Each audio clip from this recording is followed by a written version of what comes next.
Мұстапа қазақтың маңдайына сыймай жарқ еткен жасын ғой. Қазақтың 20 ғасырдағы геноцид пен революциядан ауған елдің азып тозып көрмегендері жоқ.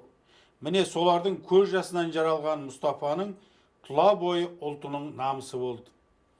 Америкаға каратені ашқан атақты Брюс Ли екеуі Гонконгта бірге оқыды. Мұстапа егемен жариялаған қазақ еліне таэквондоның негізін салды. Ол шәкірттері әлемді мойындатты.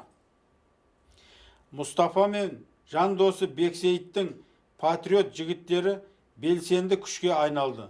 Бұл сәт елімізде дүние мүліктерді бөліске таласып жатқан кез.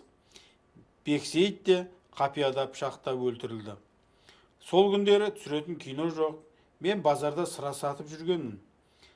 Спорт жұлдызы ұлтының болашағына күресер қоғам қайраткеріне қадам басқан сәтінде жұмбақ жағдайда 41 жасында ажал құшты.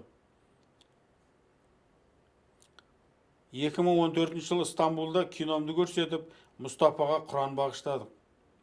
Зират басында бауыры Мәнсүр Тәжі, Қалила, Мұстапа аяқ астынан опат болғанда 70 миллион түріктер де қазақпен бірге алаңдап, экспертиза жасатуға Стамбулдың атақты журналистері табытты аштырып бір тал шашын сұрады.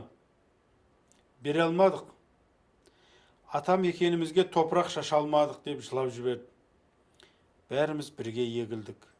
Мен ол репортажды интернет-журнал Ойлан Қазақта ютубта жарияладым. Аққан жұлдыздың 60 жылдығына Алматыда Мұстапаға тамаша ескерткіш ашылды. Ал оның ажалының құпиясы қашан ашылады?